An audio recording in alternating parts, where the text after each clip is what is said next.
열왕기하 2장 23절에서 25절 말씀입니다.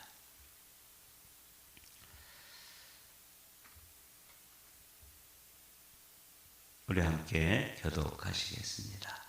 엘리사가 거기서 베델로 올라가더니 그가 길에서 올라갈 때에 작은 아이들이 성읍에서 나와 그를 조롱하여 이르되 대머리여 올라가라 대머리여 올라가라 하는지라. 엘리사가 뒤로 돌이켜 그들을 보고 여호와의 이름으로 저주하며 곧 수풀에서 암곰이 둘이 나와서 아이들 중에 42명을 찢었더라. 한 목소리로 엘리사가 거기서부터 갈멜산으로 가고 거기서 사마리아로 돌아왔더라. 아멘. 오늘 본문 말씀은 설교하기에 상당히 어려운 그런 난해한 본문입니다.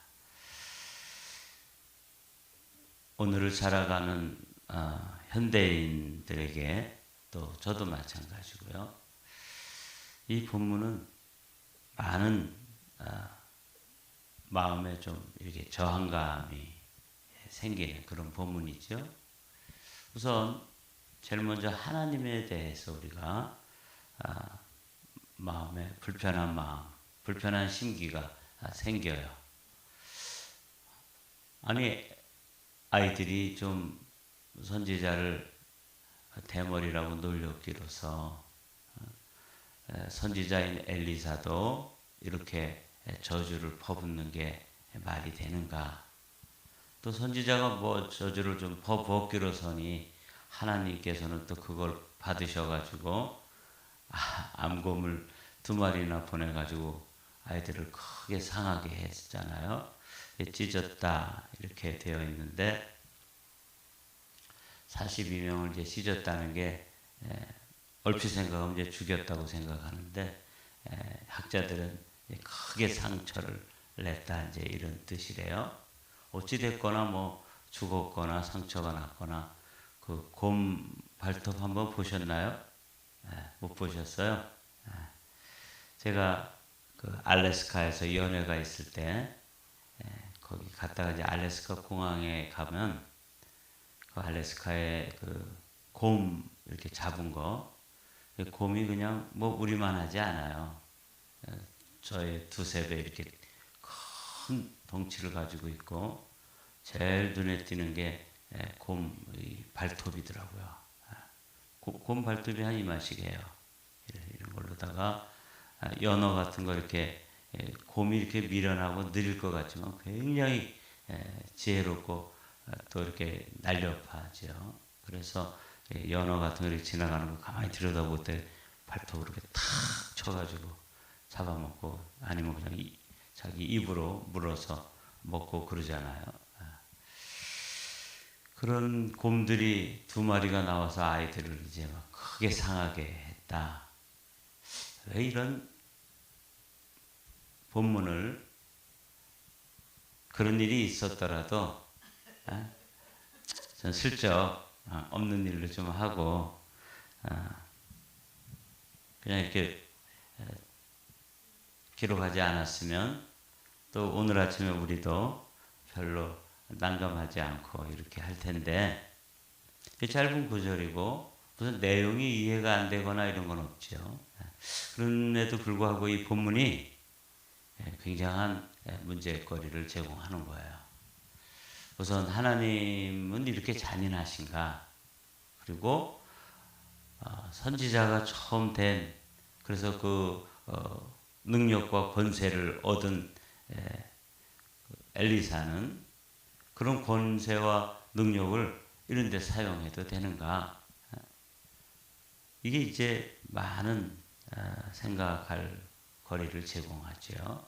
그리고 특별히 오늘날의 인권이라고 하는 관점으로 이 말씀을 접근하면 이건 뭐 당장 신문에 뭐 대서특필 될 거고 언론에서 뭐 난리가 날 거예요. 요즘 이제 그 지난 정권에서 그 어부 2명을 이렇게 강제로 북송한 일 여러분 혹시 아시나요? 우리는 너무 멀리 있어서 살기 때문에 한국에서 일어나는 일들에 대해서 조금 무관심할 수도 있고 또 한편으로 잘 모를 수도 있는데 어찌됐거나 지난 정권에서 그 어민이 이렇게 어부가 둘이 남쪽으로 내려왔는데 그 사람들을 며칠 만에 북한에다 그냥 넘겨줬단 말이죠. 그거 뭐 세계 인권단체에서 지금 난리가 났어요. 이럴 수 있느냐. 그런 관점에서 이런 본문을 본다면 아마 세계 언론이 들고 일어날 거예요. 더구나 지금은 기독교에 대해서 나름 이렇게 반감들을 가지고 있고 목회자가 조금 잘못을 하거나 또 교회에서 불미스러운 일이 있거나 그러면은 뭐 언론에서 볼때처럼 달려들어서 기사화하고 사회적 이슈거리로 만들어버리는 그런 시대에 우리가 살고 있잖아요. 그러니 뭐 이런 본문은 곰이 2마리가 나와서 아이들 4-5명도 아니고 뭐 4-5명도 귀한 생명들이기 때문에 뭐 그 하찮다는 게 아니에요. 그런데 42명이나 되는 많은 그 젊은이라고 쳐도 사상자를 냈다. 이건 뭐 보통 이슈거리가 아닐 텐데 왜 이런 본문을 버젓이 성경에다가 기록해 놓으셨을까? 이게 이제 참 어려워요. 그래서 제가 이제 좀 어제는 주일이었잖아요. 주일을 지나고 이 본문을 가지고 이제 다른 분들은 또 다른 학자들은 어떻게 생각하나? 근데 뾰족한 설명이 없어요. 뭐 특별히 아주 속 시원하게 아주 명쾌하게 이건 이런 것이다. 이렇게 설명하는 학자들이나 설교자들이 없었어요.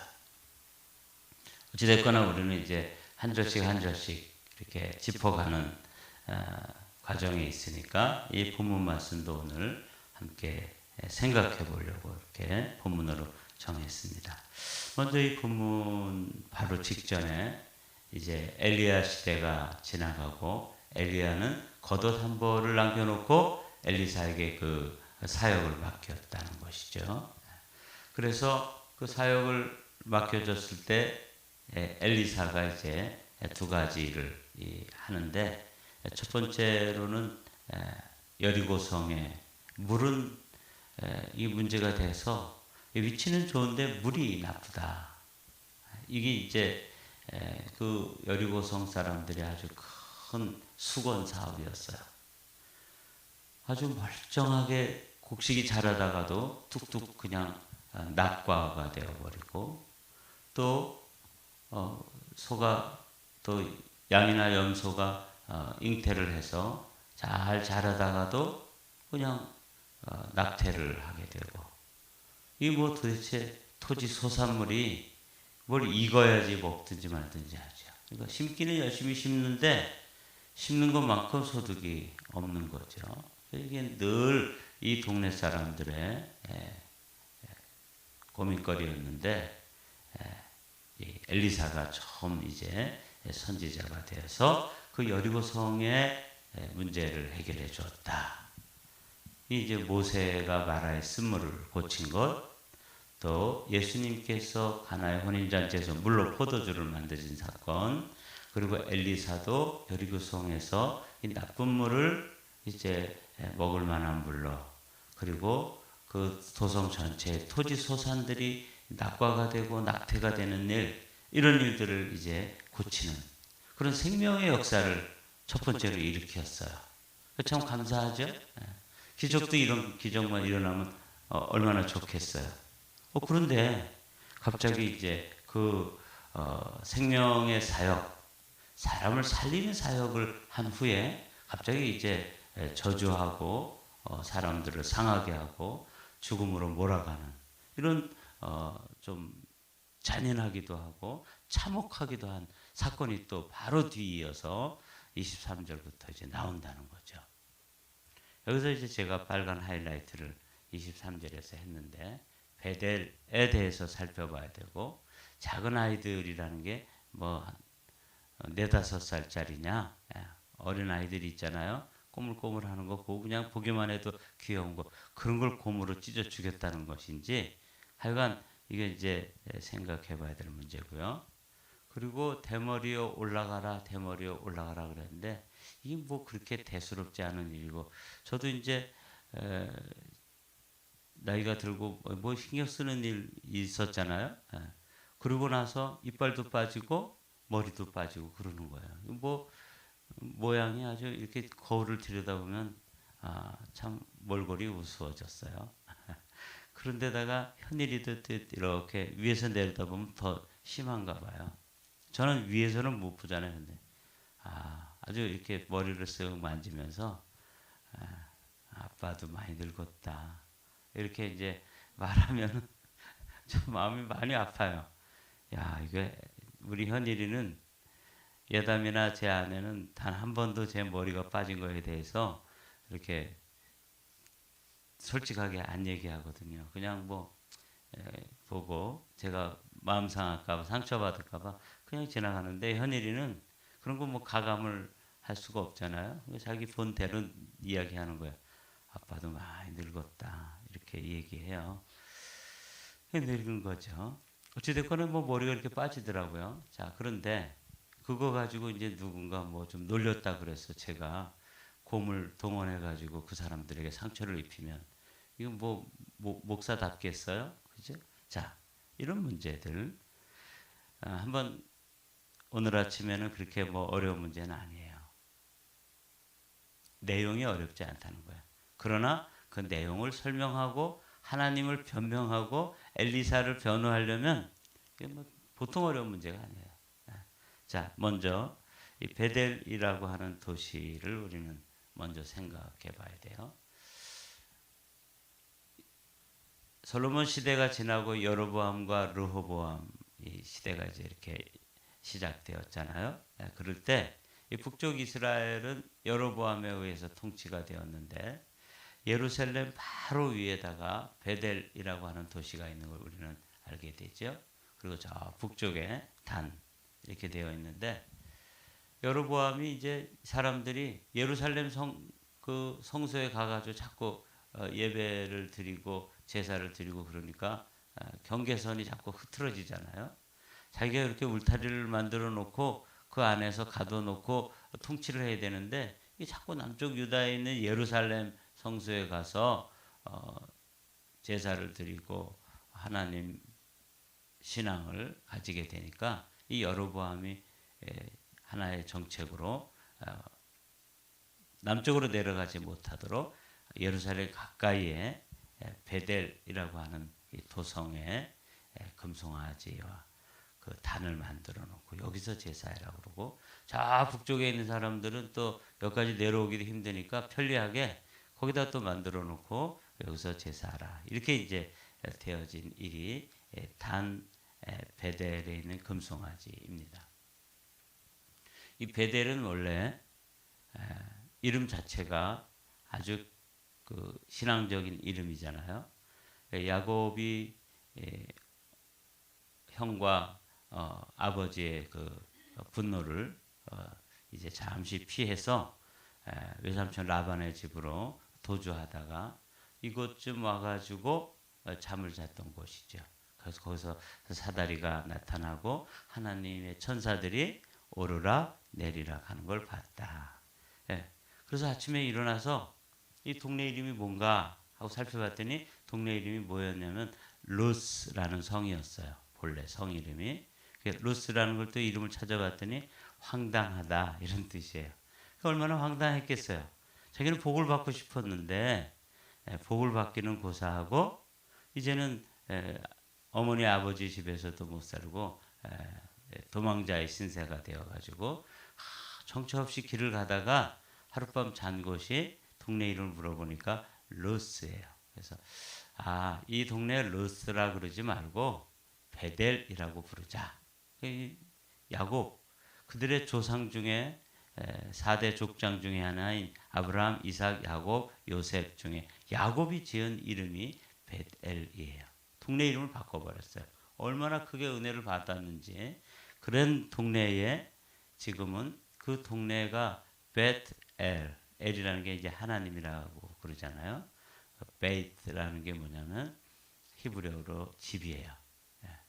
그러니까 하나님의 집, 하나님의 전, House of God 이라고 그렇게 거룩한 이름으로 아주 성스러운 이름으로 이 동네 이름을 만들어놨는데 여기에 금송아지 단을 만들어 놓고 이제 우상숭배의 본거지로 삼아버렸어요.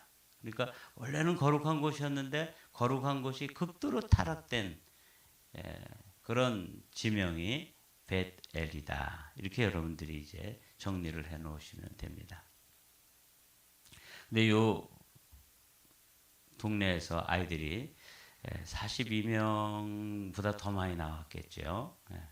그러니까 이제 집단적으로 이 동네 사람들이 우상숭배를 아주 강하고 우상숭배를 많이 했던 동네였는데 이제 엘리야가 하늘로 올리우고 그리고 이제 엘리사라고 하는 인물이 선지자가 되었다 하는 거는 신문이 없어도 지금처럼 무슨 매스미디어가 발달되지 않아도 이제 다 알만한 그런 큰 사건이죠. 왜냐하면 엘리야는 늘 우상숭배를 하는 아합 왕 이세벨과 대척점에 서서 그들을 통렬하게 비판했던 그런 목숨 걸고 비판했던 선지자였잖아요.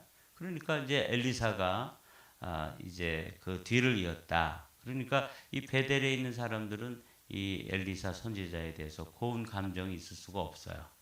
그런데 이제 외모를 보면 엘리야는 털이 적은 사람이에요, 많은 사람이에요? 많았다. 예. 이게 엘리야의 외모인데 이 엘리사는 또 머리털이 적었던 것 같아요. 그런데 이제 이 아이들이 집단적으로 몰려 나와서 반대하고 대적하고 저항하고 그러는 것 중에 그 외양을 가지고 이제 이야기한 거죠. 대머리여 올라가라, 대머리여 올라가라. 근데 어떤 번역에 봤더니 꺼져라 이렇게 돼 있더라고요. 근데 이제 이게 올라가라는 게 그냥 베델로 올라가라 이런 뜻이 아니더라고요. 너도 한번 엘리야처럼 하늘로 승천해봐라. 이런 그 약간의 그 조롱을 섞어가지고 아주 강하게 비난하는 거예요. 그러니까 이제 베델이라고 하는 곳에 이제 사역을 하기 위해서 갔더니 거기 있는 사람들이 아주 단체로 몰려 나와가지고 이제 이 엘리사를 반대하고 대적하고 가로막고 서는 거죠.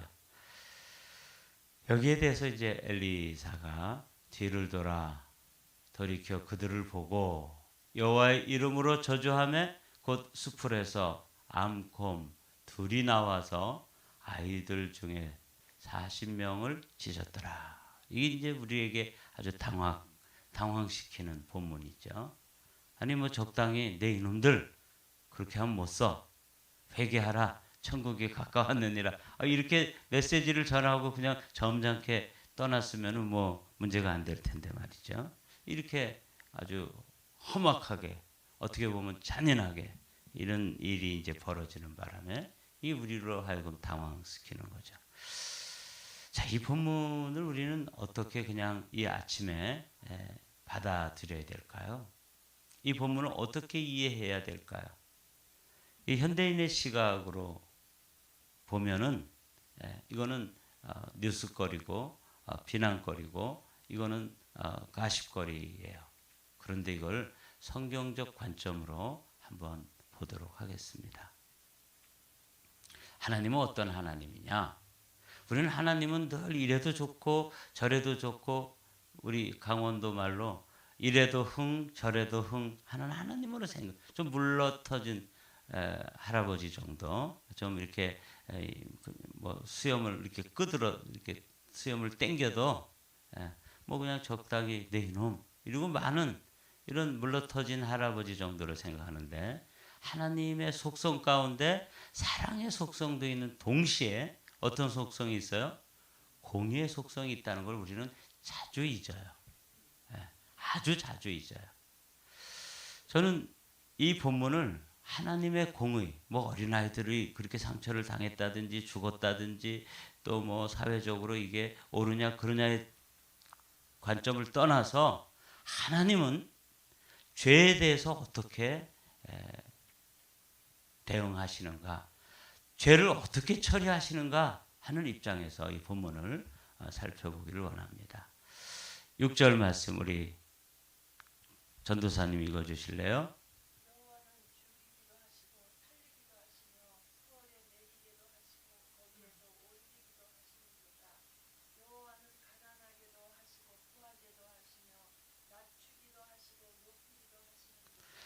그렇습니다. 하나님이 어떤 하나님이냐? 사무엘상 2장 6절에서 7절 말씀을 보면 하나님이 죽이기도 하시고 살리기도 하시며, 그러니까 여리고성의 사람들을 살리기도 하셨지만 베델 사람들의 그 완악함을 심판하시고 그들에게 진노와 저주를 내리실 수 있는 하나님이 우리의 하나님이시라는 사실을 이 본문은 우리에게 말씀해 주시는 거예요. 많은 그 사람들 가운데 하나님에 대해서 오해하는 것 중에 하나가 하나님은 지옥을 만드실 수가 없다. 그래서 지옥은 없다는 거예요. 왜? 하나님은 사랑이시니까. 하나님은 사랑이시기 때문에 어떻게 이 귀한 인권이 있는 이 사람들을 지옥에다가 보낼 수가 있느냐. 그런 하나님은 만들어진 하나님이고 상상 속의 하나님일 뿐이지 그런 하나님은 하나님도 아니고 하나님은 그러실 수가 없다라고 가르치는 신학자들이 있어요. 그런 이단들이 역사에 많이 존재했었습니다. 그런데 성경은 하나님은 여리고성을 치유하시고 여리고성의 물을 고치셔서 그 성에 생산할 수 있도록 그걸 이제 어떤 학자들은 불임을 고쳤다 이렇게 말씀하시더라고요. 토지소산이 일찍 떨어지고 낙태가 되고 낙과가 되는 그 상황을 치유하시고 불임을 고치시는 하나님, 살리시는 하나님이죠. 우리 이 하나님만 자꾸 생각하는데 하나님은 어떤 분이시냐면 죽이기도 하신다는 거예요. 죽인다 그러면 이제 벌떼처럼 달려들어서 하나님에 대해서 비난을 하고 하나님이 이러실 수가 있느냐, 하나님이 사랑의 하나님인데 뭔 또 지옥에다가 보내느냐, 지옥은 왜 만들어놨느냐, 뭐 이 난리를 치지만 하나님 끄떡도 안 하세요. 하나님은 어떤 하나님이세요? 사랑의 하나님, 동시에 공의의 하나님이시다.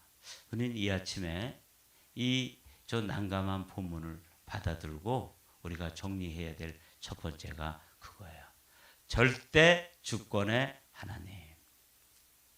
억만 명이 달려들어서 아우성을 쳐도 지옥은 있다 없다? 있다. 저는 그렇게 믿습니다. 이 첫 번째로 우리가 하나님에 대한 오해를, 하나님에 대해서 너무 나이브한 생각들을 바꿀 필요가 있어요. 절대 주권의 하나님. 저는 목회 초기에 이 가슴 아프지만 이런 하나님을 경험했어요. 하나님이 참 두려우신 하나님이세요. 제가 처음 목회를 나갔을 때, 이제는 유튜브 방송이 나가기 때문에 뭐 지명을 자꾸 얘기한다든가 누구 이름을 지명한다, 이게 굉장히 좀 조심스러워지더라고요. 그런데 제가 처음 목회를 나갔을 때 그 동네 분들이 교회가 거기에 들어오는 거에 대해서 온 동네, 여기 42명의 젊은이들, 이게 이제 청소년들이거든요. 뭐 아장아장 걸어다니는 어린 아기들이 아니에요. 청소년들이 이 단체로 몰려 나와서 이 엘리사를 대적하고 반대하고 그리고 조롱하고 이렇게 하는 이 모습은 자신들끼리 약속해가지고 이루어지지 않으면 안 되는 거죠. 그냥 우연히 뭐 4-5명이 모였다가 대머리고 올라가고 저 사람이 엘리사래, 우리 반대할까? 그래서 이렇게 얘기하는 정도가 아니라 아주 조직적이고 계획적이고 의도적으로 나와가지고 이제 이렇게 대적을 하는 상황인데, 제가 목회하던 그런 동네에서도 그렇게 그렇게 하시더라고요. 근데 할 게 뭐 있어요? 제가 뭐 덩치도 작고 뭐 목회자로서 또 어떻게 보면은 약자잖아요. 가서 거기다 교회를 개척해야 되는데 허허벌판에 가가지고 작은 집 하나 이렇게 방 한 칸 얻어가지고 가 있었거든요. 그러니 뭐 제가 할 수 있는 일이 아무도 없죠. 밤중에 3명의 젊은이들이 찾아와서 멱살잡이하고 막 이 새끼 저 새끼 하면서 막 4-5시간 행패를 부리다가 돌아가고 뭐 그렇게 하던 시점이었어요. 근데 이제 그 중에서도 아주 주도적으로 그 교회가 들어서는 걸 반대하던 2가정이, 한 가정에서는 자동차 사고가 크게 났는데 그 자녀가 죽고, 한 가정에서는 이제 소가 사산을 하는 이런 일이 동시에 같은 날 이루어졌어요. 그러면 깜짝 놀랐죠. 그리고 저도 가슴이 새 가슴인데 그런 일이 일어났다고 뭐 할렐루야 뭐 이렇게 할 수가 있는 상황이 아니잖아요. 동네가 초상집 분위기인데. 근데 이장이 찾아왔더라고요. 저를. 이장님이 찾아와, 아주 점잖은 분이고 학식이 있는 분이고 그 동네 제일 부자예요. 그분이 찾아와서 목사님, 하나님이 살아계시네요. 이렇게 얘기하는 거예요. 그러니까 자기들이 다 아는 거예요. 이게 지금 교회 짓는 거 반대하다가 동네 사람들이 벌을 받았다. 이걸 다 아는 거죠. 그 동네는 집성촌이에요. 박씨들만 모여서 사는 그런 집성촌에 그 이장님도 그 친척들 가운데 하나예요. 근데 와가지고 그렇게 고백하더라고요. 그래서 제가 거기에 대해서 또 격하게 또 동의할 수 있나요? 속으로만 그랬죠. 알기는 아는구나. 그런 아주 가슴 아픈 그런 일이 있었어요. 그러면서 제가 배운 거예요. 하나님은 그냥 마냥 수염을 끄들어도 하나님에 대해서 대적해도 그냥 좋게만 넘어가신 하나님이 아니시다.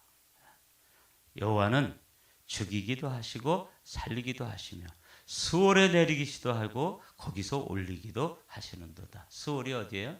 지옥입니다. 지옥에 내려가게 하신다는 거예요. 여러분, 오늘 우리는 이 본문을 가지고 조심스럽게 절대 주권의 하나님, 이 하나님을 한번 마음에 새기시고, 2번째로 그 선택은 우리가 한다는 것을 또 말씀드리고 싶습니다. 아들을 믿는 자에게는 영생이 있고 아들에게 순종하지 아니하는 자는 영생을 보지 못하고 도리어 하나님의 진노가 그 위에 머물러 있느니라. 선택을 누가 하는 거예요? 아들을 믿는 자, 또 아들을 믿지 않는 자를 순종하지 않는 자, 그 결과는 영생과 영벌이다. 믿는 자에게는 영생이 있지만 하나님의 진노가 그 위에 머물러 있는 사람들은 어떤 사람이에요? 믿지 않는 사람들, 순종하지 않는 사람. 선택은 본인들이 하는 거예요. 한 군데 더 보고 말씀을 마칠까요? 우리 김 권사님이 읽어주실까요? 권사님 읽어주세요.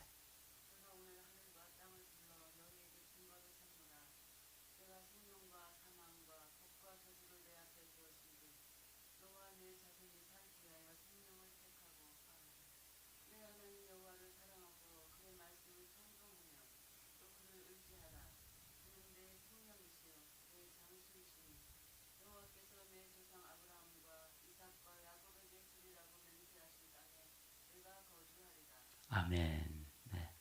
내가 오늘 하늘과 땅을 불러 너희에게 증거를 삼노라.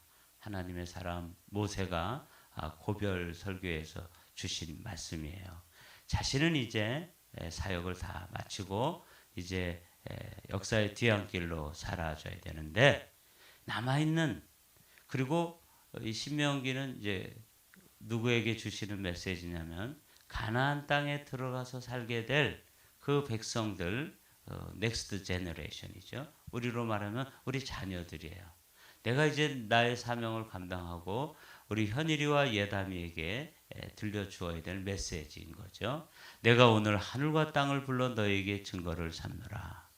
내가 생명과 사망과 복과 저주를 너희들 앞에 두었은즉 너와 내 자손이 살기 위하여 생명을 선택하라. 그래서 우리는 이제 이 본문을 아주 명쾌하게 이게 뭐다 다 설명을 하기는 어려운 본문이에요. 왜냐하면 하나님의 주권적인 어떤 일에 속하는 것이기 때문에 그래서 그냥 하나님이 절대 주권의 하나님이시다.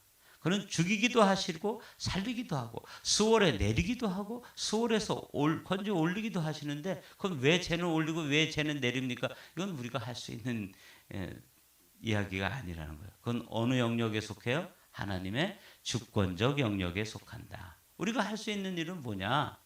내가 오늘 하늘과 땅을 불러 너에게 증거를 삼노라. 생명과 사망, 복과 저주. 그게 우리 앞에 있는데 우리는 생명이신 예수 그리스도를 선택하는 일. 이걸 지금 우리가 선택한 거야. 그래서 주님은 그거 선택을 보시고 우리를 예수로 옷 입혀주시고 어제도 우리가 나눈 말씀처럼 우리를 언약궤라고 보아주신다는 거죠.